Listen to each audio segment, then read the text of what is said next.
Conflicto de Nagorno-Karabaj. Se reaviva otro escenario bélico cerca de las fronteras de Rusia. ¿Qué está pasando entre Azerbaiyán y Armenia? ¿Cuánto afecta esto al gobierno de Putin? Nagorno-Karabaj. Un lugar del cual seguramente nunca has escuchado, pero créeme que hay que tenerlo en cuenta. Antecedentes. Las disputas entre Azerbaiyán y Armenia se refieren principalmente al conflicto de Nagorno-Karabaj, una región montañosa en el Cáucaso Sur. Esta región es de mayoría étnica armenia, pero dentro de Azerbaiyán ya ha sido fuente de tensiones durante décadas, y al igual que muchos otros conflictos cercanos a Rusia, tiene su origen en la desintegración de la URSS, a finales de la década de los 80. Es así como en 1988 estallan protestas y conflictos en la región cuando los armenios de Nagorno-Karabaj buscaron unirse a Armenia o declarar su independencia, lo que llevó a un conflicto armado. El conflicto se intensificó en 1991, luego de la caída formal de la Unión Soviética, lo que llevó a una guerra a gran escala entre Armenia y Azerbaiyán. Conflicto que se saldó con la vida de cerca de 30.000 personas y se conocería como la Primera Guerra de Nagorno-Karabaj. Recién en 1994 se acordó un alto el fuego que dejó a Nagorno-Karabaj y 7 distritos azerbaiyanos circundantes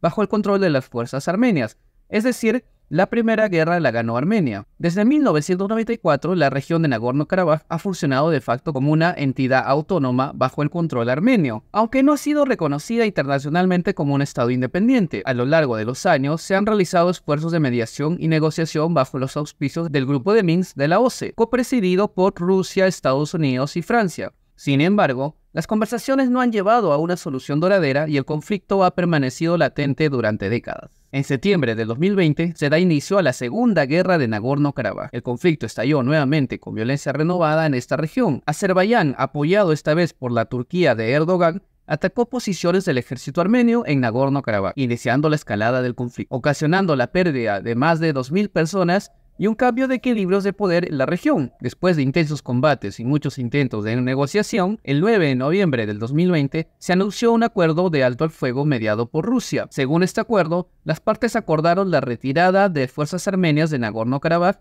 y varios distritos azerbaiyanos, y el despliegue de fuerzas de paz rusas en la región, quedando a cargo de las fuerzas rusas, entre otros lugares, el control del corredor de Lachin, puente terrestre que une Armenia con Nagorno-Karabaj. Situación actual. Casi al mediodía del 19 de septiembre de este año, las tropas de Azerbaiyán lanzaron un ataque sobre supuestas posiciones del ejército armenio, en las montañas de Stepanakert, dentro de la zona de Nagorno-Karabaj. Todo esto como parte de lo que Azerbaiyán ha llamado Operación Antiterrorista, la cual tendría por objeto destruir supuestas posiciones del ejército armenio en Nagorno-Karabaj. No obstante, el primer ministro armenio desmintió públicamente la existencia de fuerzas militares en dicha zona. Aún así, el ataque de artillería por parte de Azerbaiyán se ha saldado con más de 20 muertes en esta primera oleada, según fuentes armenias. Ante esto, las tropas de paz rusas que estaban vigilando el corredor de Lachin desde el último conflicto del 2020 se mantuvieron expectantes mientras la diplomacia ejercía la presión hacia ambas partes del conflicto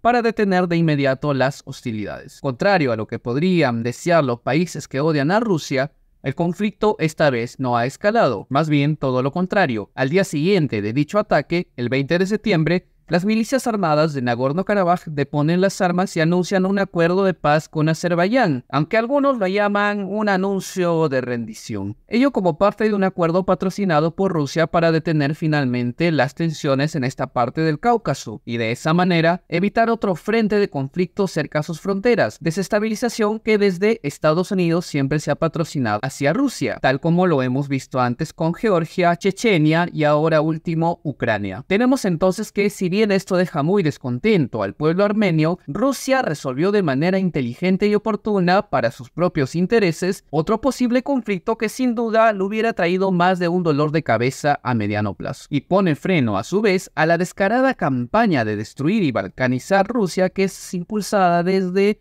no podría ser otro lugar que Estados Unidos.